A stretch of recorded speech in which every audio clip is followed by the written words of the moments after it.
Sir SEBI ने फिर F&O को लेकर नया रूल निकाल दिया है। अब क्या कर दिया? लगता है फिर बुक में चेंजेस करने पड़ेंगे। सर चेंजेस तो तब करोगे जब रूल समझ में आएगा, आधी बातें तो समझ में ही नहीं आ रही है। ऐसा कौन सा रूल ले आया अब? सबसे पहला तो ये कि एक्सपायरीज पर एक्सचेंजेस वीक में या तो थर्सडे को हो सकती है या ट्यूसडे को। हाँ ये तो अच्छी बात है ना, एनएससी वैसे भी एक्सपायरीज मंडे को लाने वाली थी, तो हम जैसे ऑप्शन सेलर्स के लिए प्रॉब्लमैटिक हो सकता था। सर ये तो ठीक है, पर आगे तो सुनो, समझ आ जाए ना तो बताना। तुम्हें पता है ना, I am the one stop solution for the stock market. ये सेल्फ ऑब्सेस्ड आदमी। ओआई के कैलकुलेशन को चेंज कर दिया, अब बस डेल्टा बेस कैलकुलेशन होगा। अब इसका क्या मतलब है मुझे कुछ पल्ले नहीं पड़ा। देखो, इसको समझने के लिए सबसे पहले तुम्हें समझना होगा मार्केट वाइड पोजीशन लिमिट। और क्या होता है? एक पर्टिकुलर अंडरलाइंग स्टॉक का कितना maximum number of FNO contract open हो सकता है ट्रेडिंग के लिए। मतलब सपोज अभी सेबी ने नए रूल में यह भी बोला है कि market wide position limit FNO का किसी भी स्टॉक्स के लिए या तो उसके फ्री फ्लोट शेयर का 15% होगा या 65 times of their average daily delivery value. हाँ बोला तो था ऐसा कुछ कि इनमें से जो कम होगा वो कंसीडर करेगी, पर इसका मतलब क्या है? मतलब अगर सपोज किसी स्टॉक XYZ का फ्री फ्लोट मार्केट कैप मतलब non promoter holding market cap 20,000 crore है, तो उसका 15% होगा 3,000 करोड़। और एवरेज डिलीवरी वैल्यू मतलब उस स्टॉक्स की कितनी वैल्यू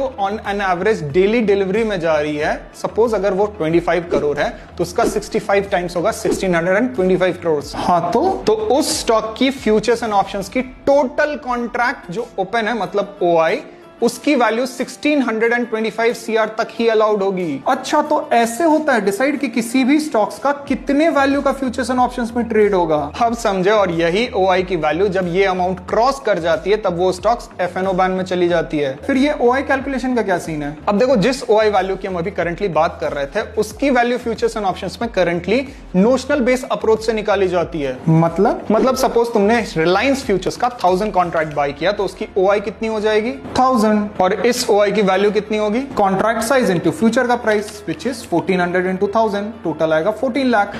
तो अब सपोज तुमने इसी रिलायंस के फार आउट ऑफ द मनी के ऑप्शंस को, सपोज 2000 के कॉल ऑप्शंस को तुमने 2000 कॉन्ट्रैक्ट्स बाय किया है, तो उसकी ओआई कितनी हो जाएगी फिर? 2000। और उस ओआई की value contract size into spot price जो होगा 2000 इनटू 1400 मतलब 28 लाख। तो अब इस रिलायंस के फ्यूचर्स एंड ऑप्शंस का टोटल ओआई वैल्यू क्या होगा? फ्यूचर की 14 लाख और ऑप्शंस की 28, तो टोटल हो गया 42 लाख। और यही है नोशनल वैल्यू कैलकुलेशन। और इसमें सबसे बड़ी प्रॉब्लम यह है कि far out of the money options की ओआई तो ज्यादा होती है due to their hedging demands या फेक पोजीशंस, बट जब उस ओआई की वैल्यू निकालने जाओ तो वो बहुत ज्यादा निकल के आती है। तो उसी को चेंज किया डेल्टा कैलकुलेशन में, और वो क्या है फिर? अब same out of the money का ऑप्शंस जो तुमने रिलायंस का बाय करके रखा, सपोज उसकी डेल्टा 0.1 है, तो अब उस ओआई की वैल्यू निकालने के लिए तुम्हें पहले कॉन्ट्रैक्ट साइज को डेल्टा से मल्टीप्लाई करना होगा। तो मतलब 2000 इंटू 0.1 इंटू स्पॉट प्राइस जो होगा 200 इंटू 1400, तो 2.8 लाख ओनली। हाँ, और इसी मेथड से ऑप्शंस की रियल कॉन्ट्रैक्ट वैल्यू पता चलेगी। अब समझा, पर इस रूल चेंज का बेनिफिट क्या होगा? पहला कि स्टॉक्स अब जल्दी एफएनओ बैन में नहीं जाएंगे, और दूसरा कि जो फार out of the money brokers हमें नहीं बाय करने दे रही थी ऑप्शंस, वो अब बाय करने को मिल सकता है। पर एक डाउट है, ये वैल्यू ऑप्शंस चेन में भी चेंज होगा क्या? नहीं, वो नंबर ऑफ आउटस्टैंडिंग कॉन्ट्रैक्ट है, मतलब किसी भी स्ट्राइक प्राइस पर कितने नंबर ऑफ कॉन्ट्रैक्ट्स